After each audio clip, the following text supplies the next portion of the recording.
வாரம் இவங்களும் எதனா ஒரு டாஸ்க்கை கொடுத்து அந்த டாஸ்கில் இவனுங்க கிட்ட கண்டென்ட்டை வாங்கணும்னு ட்ரை பண்ணாலும் இவனுங்க கிட்ட கண்டென்ட் வருதோ இல்லையோ அந்த டாஸ்க்கை கெடுக்கிறதுக்கு என்னெல்லாம் பண்ணணுமோ எல்லாமே பண்ணுறானுங்க.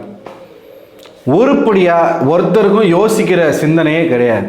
அந்த டாஸ்க்கு எதுக்காக கொடுத்துருக்காங்க, என்ன பண்ணணும், என்ன சொல்ல வராங்க, ஒரு மண்ணாங்கட்டையும் கிடையாது. எந்த டாஸ்க்கை கொடுத்தாலும் அதில் வன்மத்தை காட்ட வேண்டியது. இந்த வாரத்தில் கொடுத்துருக்க இந்த டாஸ்க்கு சோப்பு மாப்பு சோறா, பேரே வாயில் வரல. இருக்கிறதுலே மொக்கையான டாஸ்க்குனா அது இதுதான். காலையில் இந்த அவர் சொல்லிகிட்டு இருக்காரு, ஃபன் மட்டும் பண்ணுங்க. டாஸ்கில் வந்து இது ஒரு ஃபன்னான டாஸ்க். எதுக்காக இந்த மாதிரி ஒரு ஃபன்னான டாஸ்க் கொடுத்தாங்கன்னு தெரில. இதே டாஸ்க்கு சீசன் 6 கொடுத்துருக்காங்க, நம்ம ஆல்ரெடி பேசியிருக்கோம். மாறி மாறி வன்மத்தை மட்டுமே காட்டிக்கிட்டு இருக்கானுங்க. இந்த வீடியோவில் நம்ம ஒரு 2 பேரை பார்க்க போகிறோம். அந்த 2 பேர் வந்து டாஸ்க்கு பண்ணுறன்ற பேரில் எந்த அளவுக்கு கேவலமாக, அதாவது ஒரே குட்டையில் ஒரே மட்டைகள்னு சொல்லுவாங்க தெரியுமா, அது இந்த 2 பேர் தான். ஒன்று விஜே பார்வதி, இன்னொன்று விக்கல்ஸ் விக்ரம். இவங்க 2 பேருமே வந்து வெளியில் இருந்த நண்பர்கள், ஓகேவா. ஒரே வெப்சீரிஸில் நடிக்கவும் செஞ்சுருக்காங்க. நல்ல பரிச்சயம் உள்ள நல்ல பழகின ஆட்கள் தான் இவங்க 2 பேர். ஆனால் இந்த வீட்டுக்குள்ளே வந்து ஒரு மாதிரி ஒரு நடிப்பு போட்டுக்கிட்டு இருக்காங்க. இவங்க 2 பேருக்கு நடுவில் தான் போட்டி அப்படிங்கிற மாதிரி. இவர் வந்து அவங்கள கலாய்க்கிறதோ அவங்க இவரை கலாய்க்கிறதோ இப்படி தான் போயிட்டே இருக்கு. ஆனால் அந்த கலாய் அப்படிங்கிறது ஒரு கட்டத்தை தாண்டி வேற மாதிரி போய்கிட்டு இருக்கு அப்படிங்கிறது பார்க்க முடியுது.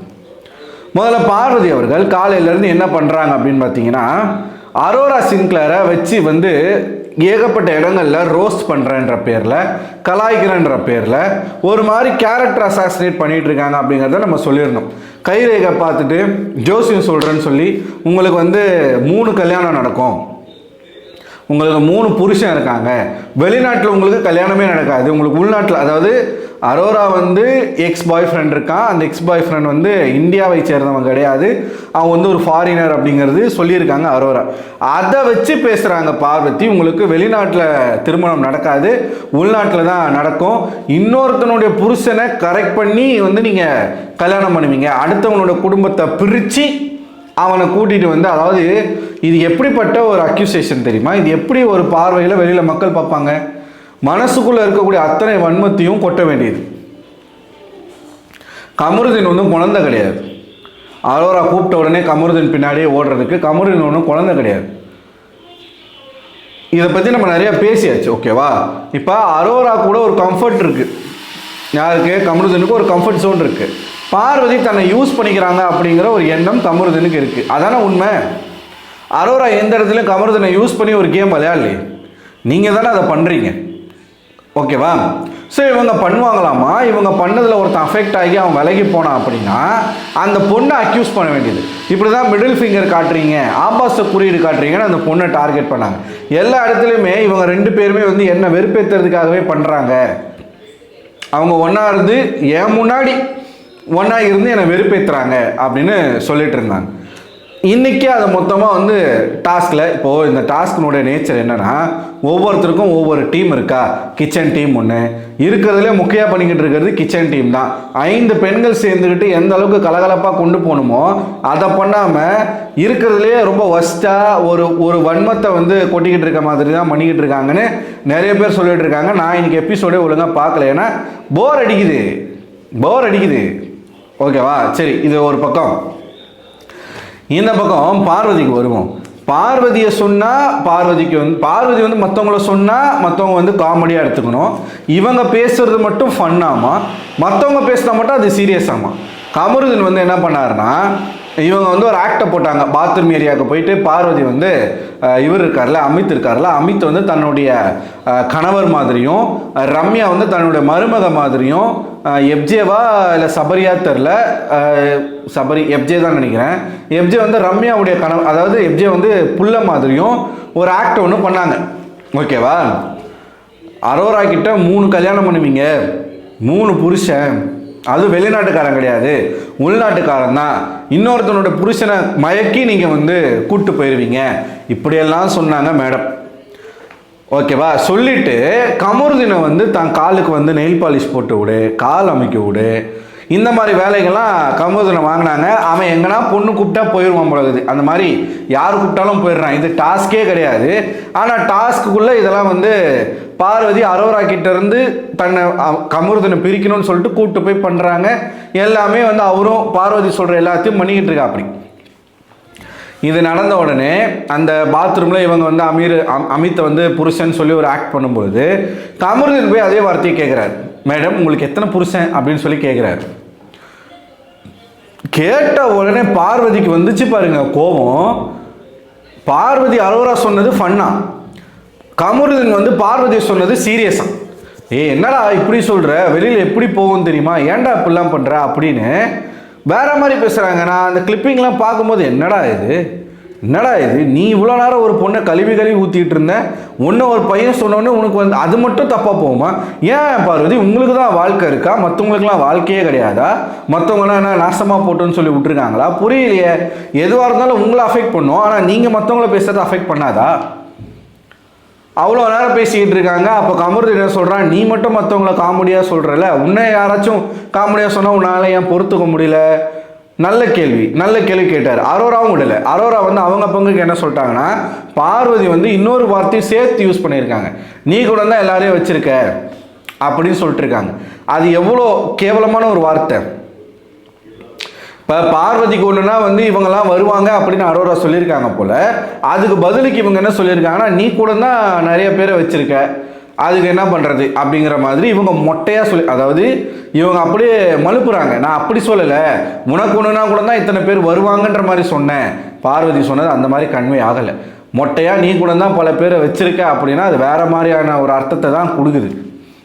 நீ மட்டும் அப்படிலாம் பேசுகிறிய பார்வதி, உன்னை ஒருத்தவங்க சொல்லும்போது மட்டும் உன்னால் ஏன் அதை ஏற்றுக்க முடியல, அப்போ நீ பேசுறது சரியா அப்படின்னு அரோரா வந்து அப்படியே திருப்பி கொடுத்துருக்காங்க. இதான் அவங்க பொருள் எடுத்து அவங்கள போடுறது.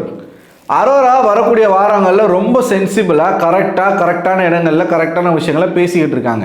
அவங்க வளர்ச்சிக்கு அது ரொம்பவே நல்லது. ஒரு பக்கம் பார்வதி இந்த மாதிரி இருக்காங்களா, இன்னொரு பக்கம் நம்ம விக்கல்ஸ் விக்ரம். அதாவது கொஞ்ச நாள் வரைக்கும் தன்னை ஒரு நல்லவன் மாதிரியே காட்டிகிட்டு இருந்தார் இந்த விக்கல்ஸ் விக்ரமை பாடி ஷேமிங் பண்ணால் பிடிக்காது. விக்கல்ஸ் விக்ரமை அடுத்தவங்க கலாச்சா அவருக்கு பிடிக்காது.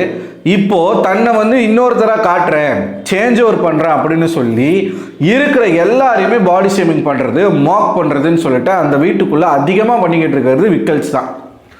இந்த டாஸ்கில் அவருக்குன்னு ஒரு டீமை சேர்த்துக்கிட்டு ஜால்ரா அடிக்கிறதுக்கு சுபிக்ஷா, இன்னொரு பக்கம் கானா வினோத் இன்னொரு டீம் பிரஜின், கெமி, அப்புறம் நம்ம கமருதீன், இவங்க எல்லாரையும் வச்சுக்கிட்டு அவருடைய டார்கெட் பார்வதி, முழுக்க பார்வதி. இவர் என்ன பண்ணியிருக்காருன்னா, பார்வதியை பார்த்து ஒரு பாட்டு பாடியிருக்காரு. பாரு நீ ஒரு விளக்கம் மாறு, உன்னை வச்சு எல்லாரையும் கூட்டுவேன் பாரு, உன்னை வச்சு எல்லாரும் கூட்டுவாங்க பாரு அப்படின்னு சொல்லிட்டு தங்குள்ள என்ன வன்மம் இருக்கோ, என்ன அசிங்கம் இருக்கோ, என்ன கேவலம் இருக்கோ, என்ன வக்கரம் இருக்கோ அதை அப்படியே வந்து ஒரு பாட்டின் மூலமாக பார்வதிக்கு பாடியிருக்கார். இப்போ பார்வதி எப்படிப்பட்ட ஒரு நபராக இருக்கிறாங்களோ அதுக்கு சற்றும் சளைக்காத ஒரு நபராகத்தான் விக்கல்ஸ் விக்ரம் இருக்கார். இவனும் யோக்கியம் கிடையாது, இவங்களும் யோக்கியம் கிடையாது. ரெண்டு பேரும் அயோக்கியர்கள் தான். ஒருத்தரை மாற்றி ஒருத்தர் வந்து கிண்டல் பண்ணுறன்ற பேரில் வன்மத்தை கொட்டிக்கிட்டு இருக்காங்க. ஒரு பக்கம் சாண்ட்ரா அவர்கள் கனியை வந்து கிளவின்னு சொன்னதெல்லாம் இப்போ வெளியில் பயங்கரமான ஒரு வைரலான ஒரு விஷயமா போய்கிட்டு இருக்கு. இதெல்லாம் வந்து இந்த வீக்கெண்டில் விஜய் சேதுபதி அட்ரஸ் பண்ணணும். சாண்ட்ரா மற்றும் பிரஜின் அவர்களுடைய விளையாட்டு ஸ்பாயில் ஆகுது. ஒரு ஹஸ்பண்ட் அண்ட் ஒய்ஃபை இந்த வீட்டுக்குள்ளே நீங்கள் விட்டுருக்க கூடாது, விட்டுட்டீங்க, விட்டால் இப்படி தான் போகும் அப்படிங்கிறது உங்களுக்கு தெரியும். அப்படி தப்பான ஒரு ரூட்டில் போகும் பொழுது அதை கண்ட்ரோல் பண்ண வேண்டிய இடத்துல சேனல் இருக்குது. ஆனால் அவங்க அதை பற்றி பேசவோ அதை பற்றி கண்டுக்கவோ இல்லை. இது யாருக்கு வந்து கெட்ட பேரை ஏற்படுத்தும்னா இவங்க ரெண்டு பேருக்கு தான் கெட்ட பேரை ஏற்படுத்தும். அதனால் சேதுபதி அவர்கள் வந்து இதை கண்டிக்கணும். அவங்களுடைய விளையாட்டை வந்து கரெக்டான பாதைக்கு திருப்பி விடணும். சாண்ட்ரா வந்து பயங்கர கெப்பாசிட்டி உள்ள ஒரு பர்சன். இன்றைக்கி சாண்ட்ரா ஓட்டிங்கில் கீழே போயிருக்காங்க அப்படின்னா அவங்களுடைய ஆக்ட் தான் அதுக்கு காரணம். ஸோ அதையும் வந்து விஜய் சேதுபதி அவர்கள் கேட்டே தீரணும். அண்ட் இந்த விஜய் பார்வதியும் விக்கல்ஸ்க்கும் எந்த டாஸ்க் கொடுத்தாலும் அவங்களால உருப்படியாக பண்ண முடியாது. ரெண்டும் ஒரே குட்டையில் உரிய மட்டைகள் தான். பார்வதி மேலே நமக்கு என்ன விமர்சனம் இருக்கோ அது சற்றும் பிசங்காமல் ஒரு விமர்சனத்தை விக்ரம் மேலே வைக்கணும். அது என்ன விளக்கமாறு? இதெல்லாம் தப்பு இல்லையா? நீங்கள் பண்ணுறது நகைச்சுவைனா மற்றவங்க இதே மாதிரி நகைச்சுவை பண்ணும்போது உங்களால் ஏற்றுக்க முடியல. பானபத்திர ஓண்டானின்னு சொல்லும்போது உங்களுக்கு ஏன் கோவம் வருது?